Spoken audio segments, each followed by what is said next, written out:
इस वीडियो में हम टाइम वैल्यू ऑफ मनी को ही कंटिन्यू करेंगे। और जो लास्ट वीडियो में हमने टॉपिक लिया था फ्यूचर वैल्यू एंड कंपाउंडिंग, उसका सेकंड पार्ट है intra year compounding and future value of multiple cash flows. Future value and compounding में हमने क्या किया था कि जो हमने बैंक में कुछ डिपॉजिट करा रहे थे और उसकी वैल्यू फाइंड आउट कर रहे थे एन, मतलब जो भी नंबर ऑफ पीरियड के लिए हम उसको इन्वेस्टमेंट कर रहे थे उसके बाद उसकी कितनी वैल्यू रहती है। एन नंबर मतलब अगर एन 5 ईयर है तो 5 ईयर्स के बाद हमारी प्रेजेंट वैल्यू की फ्यूचर वैल्यू क्या होती है, ये हम कैलकुलेट कर रहे थे। लेकिन उसमें हम क्या कर रहे थे, जो हमारा इंटरेस्ट पीरियड जो रेस्ट करता है, मतलब बैंक कब इंटरेस्ट को खाते में क्रेडिट कर देता है, तो उसमें हम ये मान रहे थे कि एक साल के बाद एवरी ईयर एंड में बैंक इंटरेस्ट को जो क्या कर देगी, खाते में अपने अकाउंट में क्रेडिट कर देगी। फिर एक ईयर जैसे 1 लाख रुपये डिपॉजिट किया तो फर्स्ट ईयर के एंड में क्या होगा, 10% उसको इंटरेस्ट दे देगी। और जो सेकंड ईयर के लिए जो इन्वेस्टमेंट होगा वो 1,10,000 होगा। फिर सेकंड ईयर के एंड में उसको ऊपर 1,10,000 पे 10% दे देगी 11,000 रुपये। और जो थर्ड ईयर पे क्या होगा, 1,21,000 रुपये इन्वेस्टमेंट हो गए। तो ऐसे इन्वेस्टमेंट हो रहा था। लास्ट वीडियो में जो हमने कॉन्सेप्ट पढ़ा था फ्यूचर वैल्यू एंड कंपाउंडिंग। इस इंट्रा ईयर कंपाउंडिंग में क्या होता है कि बैंक जैसे अभी प्रेजेंट में भी देखें ना, हम कोई भी डिपॉजिट कराते हैं तो बैंक जो इंटरेस्ट को रेस्ट करती है, मतलब कब खाते में कंपाउंड कर देती है या जोड़ देती है, वो क्वार्टरली जोड़ देती है। अगर आपकी इंटरेस्ट रेट 10% है तो वो 10% नहीं रहेगी, वो उससे कुछ ज़्यादा रहेगी। क्यों? क्योंकि बैंक क्वार्टरली आपके खाते में इंटरेस्ट जोड़ देगा। क्वार्टरली बैंक इंटरेस्ट आपके खाते में जोड़ता रहता है। और फिर क्वार्टरली 10% जोड़ता है, फिर उसके बाद क्वार्टरली 10% जोड़ता है, फिर क्वार्टरली 10% जोड़ता है। तो बैंक क्या करता है, इंटरेस्ट क्वार्टरली रेस्ट करता रहता है खाते में। जो भी एक क्वार्टर में जो इंटरेस्ट होता है वो उसको लगा देता है, अकाउंट पे अप्लाई कर देता है। और उस इंटरेस्ट को 3 महीने बाद जो अमाउंट होती है वो अपनी उस बढ़ जाती है, क्योंकि हमारे 3 महीने का इंटरेस्ट उस पर उसके खाते के अंदर क्रेडिट हो चुका होता है, अकाउंट में क्रेडिट हो चुका है। तो बैंक कब इंटरेस्ट रेस्ट करती है, क्वार्टरली करती है एट प्रेजेंट। तो इस केस में इंटर ईयर में क्या होगा, जो इंटरेस्ट जो रेस्ट होगा वो क्वार्टरली हाफ ईयरली हम करके देखेंगे, तो उससे हमारे इन्वेस्टमेंट पे क्या फ़र्क पड़ता है। इस प्रकार के हम एग्जांपल इसमें समझेंगे, इलस्ट्रेशन इस प्रकार के हम इलस्ट्रेशन लेंगे। तो इसका इक्वेशन में क्या चेंज हुआ, FVN future value after future value of initial cash flow after N year, ये तो सेम है। प्रेजेंट वैल्यू हमारा सेम है, इनिशियल कैश फ्लो 1 सेम है, प्लस आर। अब आर को हम किससे डिवाइड कर देंगे, आर हमारा रेट ऑफ इंटरेस्ट थी, उसको हम डिवाइड कर देंगे जितनी बार एक साल में इंटरेस्ट रेस्ट होगा। अगर क्वार्टरली होगा तो एक साल में 4 बार क्वार्टर आते हैं तो हम उसको 4 से डिवाइड करेंगे। हाफ ईयरली होता है तो एक साल में 2 हाफ ईयरली जो होता है वो 2 टाइम हाफ ईयर हो जाता है, 6 मंथ का 2 पीरियड हो जाता है। तो 2 पीरियड होगा तो 2 से डिवाइड करेंगे। और हर 2 महीने से हुआ तो 6 बार डिवाइड करेंगे, 6 से 6 से डिवाइड करेंगे। और हर मंथली रेस्ट हुआ तो 12 से डिवाइड करेंगे, ठीक है ना। और साल में एक बार ही हो रहा है तो 1 से डिवाइड करेंगे। तो 1 से डिवाइड करने का कोई मतलब नहीं है, कुछ चेंज नहीं होगा कैलकुलेशन में, तो सेम ही आएगा फिगर। इसलिए हमने लास्ट टाइम किसी से डिवाइड नहीं किया था, क्योंकि साल में एक बार ही इंटरेस्ट रेस्ट कर रहा था। तो M क्या है, number of times compounding is done during a year, मतलब कितनी बार कंपाउंडिंग करता है। तो हर 3 महीने से अगर वापस चक्रवृद्धि ब्याज यानी कंपाउंडिंग इंटरेस्ट जुड़ना शुरू हो जाता है तो क्वार्टरली रेस्ट कर रहा है, और हाफ ईयरली कर रहा है तो हर 6 महीने के बाद। तो क्वार्टरली होगा तो M क्या हो जाएगा 4, और हाफ ईयरली होगा तो 2 हो जाएगा। N नंबर ऑफ ईयर्स को भी हम M से डिवाइड कर देंगे, जितनी बार रेस्ट करेगा उससे हम उसको मल्टीप्लाई कर देंगे। तो फॉर्मूला वही है, बस इसमें M को इंसर्ट किया है क्योंकि इंटरेस्ट जो रेस्ट करता है वो साल में बीच में भी करता है। इलस्ट्रेशन ले लेते हैं हम इंट्रा ईयर कंपाउंडिंग का, रीड करते हैं हम पहले। Mister Ajay invest ₹10,000 in 2 year time deposit scheme of a bank which yield interest eight 6%।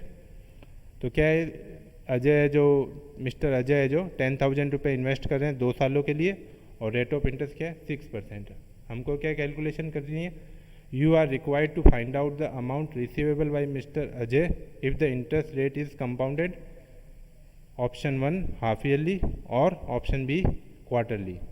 Half yearly में तो क्या होगा, इंटरेस्ट कितनी बार रेस्ट करेगा, 2 बार, क्योंकि एक साल में हाफ ईयरली में 2 टुकड़े होते हैं, तो 2 बार इंटरेस्ट रेस्ट करेगा। मतलब 6 मंथ के बाद क्या होगा, प्रिंसिपल में इंटरेस्ट ऐड हो जाएगा। और फिर जो सेकंड टाइम इस अब 2 ईयर्स में 4 टाइम इंटरेस्ट ऐड होगा, 6 मंथ के 4 होंगे तो 4 बार इंटरेस्ट ऐड होगा प्रिंसिपल में। और क्वार्टरली में क्या होगा, एक साल में 4 बार इंटरेस्ट रेस्ट करेगा, मतलब एक क्वार्टर के बाद प्रिंसिपल में जो एक क्वार्टर का इंटरेस्ट होगा वो प्रिंसिपल में ऐड हो जाएगा। प्रिंसिपल यहाँ पे क्या है 10,000। तो हर क्वार्टर के बाद प्रिंसिपल चेंज हो जाएगा और इंटरेस्ट कंपाउंडिंग होता रहेगा। तो पहला ऑप्शन ले लेते हैं A, when interest is compounded half yearly. Formula हमने पहले समझ ही लिया था, एम है जो जितनी बार रेस्ट करेगा उसके लिए है। फॉर्मूला जो हमने पहले लिया था फ्यूचर वैल्यू कंपाउंडिंग का वो सेम ही है, इसमें सिर्फ एम ऐड हुआ है, वो किसके लिए है, जितनी बार इंटरेस्ट रेस्ट कर रहा है। तो future value of initial cash flow after N years ये है ही है। प्रेजेंट वैल्यू हमारा 10,000 है ही है, 10,000 रुपये हम टाइम डिपॉजिट में इन्वेस्ट कर रहे हैं, रेट ऑफ इंटरेस्ट 6%। और M2 है जितनी बार इंटरेस्ट रेस्ट कर रहा है। पहला ऑप्शन लिया हाफ ईयरली, तो हाफ ईयरली में 2 टाइम्स रेस्ट करेगा एक साल में। और N नंबर ऑफ ईयर है ही है हमारा, फॉर्मूले में पुटअप कर देते हैं, present value 10,000 bracket 1 plus 6% rate of interest है और 2 बार रेस्ट कर रहा है तो M हो गया 2 टाइम्स। तो 2 टाइम्स से जब 6% को डिवाइड करेंगे तो हमारा क्या आएगा 3% आएगा। और जो नंबर ऑफ ईयर है उसको भी M से डिवाइड कर देंगे तो 2 इंटू 2 आ जाएगा। इक्वेशन में आगे चलते हैं। 10,000 है ये प्रेजेंट वैल्यू, ब्रैकेट 1 प्लस 0.03, 6% को क्या है 2 से डिवाइड किया तो 3% है, तो परसेंटेज को हमने डेसिमल में लिखा तो उसको 100 से डिवाइड कर दिया तो क्या है 0.03। अब जो ये फिगर आएगा 1 प्लस 0.03 को ऐड करेंगे 1 में तो आएगा 1.03। इसको आपस में 4 टाइम मल्टीप्लाई कर लेंगे तो हमारा इंटरेस्ट फैक्टर आ जाएगा 1.126। इसको मल्टीप्लाई कर देंगे हमारी प्रेजेंट वैल्यू से तो हमारे को 2 साल बाद जो अमाउंट मिलेगा हाफ ईयरली रेस्ट होने पर 11,260 रुपीज़ जो मिलेंगे। ये क्या हुआ हाफ ईयरली का, ऑप्शन नहीं हो गया। अब इसका सेकंड पार्ट ले लेते हैं, जब इंटरेस्ट रेस्ट करेगा क्वार्टरली, एक साल में हर क्वार्टर पे इंटरेस्ट रेस्ट करेगा और हर क्वार्टर के बाद क्या होगा वो प्रिंसिपल में इंटरेस्ट ऐड होता जाएगा। जो क्वार्टर के बाद इंटरेस्ट प्लस प्रिंसिपल होगा वो ऐड होकर फिर उस पर इंटरेस्ट उस पर कैलकुलेट होगा। प्रेजेंट वैल्यू 10,000 है ही, रेट ऑफ इंटरेस्ट 6% है ही है। अब M 4 हो जाएगा क्योंकि एक साल में 4 बार इंटरेस्ट रेस्ट कर रहा है। सिंपल है, 10,000 ब्रैकेट 1 प्लस 6% डिवाइडेड बाई 4। अब 4 हो जाएगा और N को भी 4 से मल्टीप्लाई करेंगे तो ये 1.5% आएगा, जिसको हम डेसिमल में लिखेंगे तो 0.015 होगा। इसको आपस में 8 बार डिवाइड करेंगे तो हमारा इंटरेस्ट फैक्टर क्या आएगा 1.1275। इसको 10,000 से मल्टीप्लाई करेंगे तो हमारा आएगा 11,275। अब देखो हाफ ईयरली जब रेस्ट कर रहा था तो 260 आ रहा था पीछे, 11,260 11,260 आ रहा था और इसमें क्या आ रहा है 11,275। तो एडिशनल कितना मिल रहा है 15 रुपीज़ एडिशनल मिल रहा है क्योंकि क्वार्टरली रेस्ट कर रहा है। तो जितनी बार ज़्यादा रेस्ट करेगा उतना हमको इंटरेस्ट का बेनिफिट होगा। नेक्स्ट ले लेते हैं future value of multiple cash flow. Multiple cash flow के अंदर क्या होता है, अभी तो हमने 10,000 एक बार ही इन्वेस्टमेंट किया, लेकिन इस मल्टीपल कैश फ्लो में क्या करेंगे हम बार बार इन्वेस्टमेंट करेंगे। किसी साल 10,000 करेंगे, किसी साल 12,000 करेंगे, किसी साल 8,000 करेंगे। अगर ऐसे हमारी कोई स्कीम हो जिसमें हम आप इंटरेस्ट तो उसमें कैसे इंटरेस्ट का कैलकुलेशन करेंगे कंपाउंडिंग इंटरेस्ट का, तो ये हम इसमें मल्टीपल कैश फ्लो में समझेंगे। Future value of multiple cash flow read करते हैं। In many situation it is required to find out the future value of multiple cash flow for a series of payments made at different time periods. In such cases, the basic method of calculating the future value of a single cash flow can be extended to find the future value of multiple cash flow. This process will require the following 2 steps. इसके अंदर क्या करेंगे, हर साल investment होगा और अलग अलग amount का होगा, तो उसके लिए क्या होगा कुछ हमको डिफरेंट करना पड़ेगा, उस फॉर्मूले में चेंज करना पड़ेगा। Find out the future value of each of this cash flow using the appropriate future value interest factor. मतलब हर साल के लिए क्या होगा इंटरेस्ट फैक्टर अलग होगा, क्योंकि जो मल्टीपल कैश फ्लो में क्या होगा हर साल का जो कैश फ्लो होगा अलग अलग टाइम पीरियड के लिए इन्वेस्ट रहेगा। पहले अगर 5 ईयर्स की स्कीम है, फर्स्ट ईयर 10,000 डाला तो 10,000 तो 5 ईयर के लिए होगा, लेकिन सेकेंड ईयर में क्या होगा जो इन्वेस्ट करेंगे वो 4 ईयर के लिए होगा, क्योंकि एक साल के लिए हमने अलग किया, सेकेंड ईयर के लिए हमने अलग इन्वेस्टमेंट किया। तो इंटरेस्ट फैक्टर अलग अलग लगाना पड़ेगा। Find the sum of above value, और जो जो हर पीरियड का अलग अलग है उसको जोड़ देंगे तो हमारा फ्यूचर वैल्यू आ जाएगा। इलस्ट्रेशन पे आपको ये सब कुछ ज़्यादा समझ में आ जाएगा। तो इलस्ट्रेशन रीड करते हैं। क्वेश्चन हम मिस्टर वाई इन्वेस्ट ₹10,000 टुडे, मतलब बिगनिंग ऑफ द ईयर पहले साल क्या किया 10,000 इन्वेस्टमेंट किया, दूसरे साल के एंड में 20,000 इन्वेस्टमेंट किया, तीसरे साल के एंड में 20,000 उसने इन्वेस्ट किया। तो Mister Y invest ₹10,000 today beginning of first year, ₹20,000 at the beginning of second year and amount ₹20,000 at the beginning of third year. How much amount will be received at the end of year third if the rate of interest of such investment is 12% per annum. अब इसमें क्या है, interest rate तो same है लेकिन जो amount invest किया है वो हर साल अलग अलग अमाउंट इन्वेस्ट किया है। तो इस केस में जो सिंपल हम कंपाउंडिंग इंटरेस्ट का जो ले रहे थे वो फॉर्मूला काम नहीं करेगा, उसमें कुछ चेंज करना पड़ेगा। तो अब हम इसका सॉल्यूशन देखते हैं। सॉल्यूशन में to determine the amount at the end of third year, first we will find future compounding value of different investment and then find the sum of these value। पहले सब साल का अलग अलग इन्वेस्टमेंट किया तो अलग अलग का अलग अलग फ्यूचर वैल्यू लेंगे और सब फिर उन सब का क्या कर देंगे, सम कर देंगे, जिससे हमारा टोटल फ्यूचर वैल्यू 3 ईयर के एंड में कैलकुलेट कर सके। फ्यूचर वैल्यू ऑफ इन्वेस्टमेंट अब 10,000 फर्स्ट ईयर में किया, सेकेंड ईयर में 20,000 और थर्ड ईयर में 20,000 एट आर मतलब 12% पे। 12% को हमने डेसिमल में लिखा तो लिखेंगे 0.12। अब जो फर्स्ट ईयर का जो होगा वो क्या होगा, 3 साल के लिए इन्वेस्टमेंट होगा 12% पे। सेकेंड ईयर का 20,000 रुपये 2 साल के लिए इन्वेस्टमेंट होगा, क्योंकि एक साल 10,000 तो हमने 3 साल फर्स्ट ईयर के बिगनिंग में डाल दिया, तो वो तो कितने साल के लिए इन्वेस्टमेंट हुआ, 3 ईयर के लिए। सेकेंड 20,000 जो क्या हुआ वो 2 साल के लिए, और थर्ड 20,000 1 साल के लिए इन्वेस्टमेंट हुआ। तो पहला 10,000 और ये इंटरेस्ट फैक्टर लिया, ये क्या लिया 1 प्लस आर लिया था ना अपन ने, तो 1 प्लस 0.12 लिया ना 12, तो क्या हो गया 1.12। इसको 3 टाइम मल्टीप्लाई कर देंगे क्योंकि 3 साल के लिए है ना 10,000, तो उससे जो इंटरेस्ट फैक्टर आएगा वो क्या आएगा 1.405।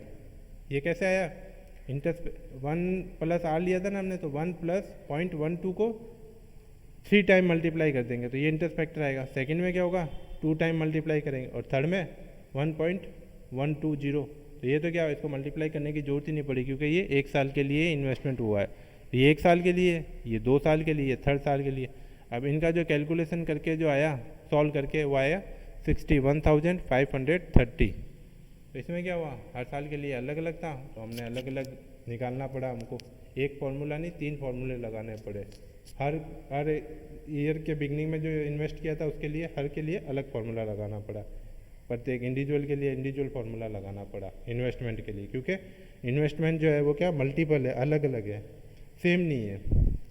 अब इलस्ट्रेशन 2 ले लो। Mister A deposit each year 500, 1,000, 1,500, 2,000 and 2,500 in his bank account. तो 5 साल के लिए इन्वेस्टमेंट किया और हर साल क्या किया, अलग अलग अमाउंट डिपॉजिट किया।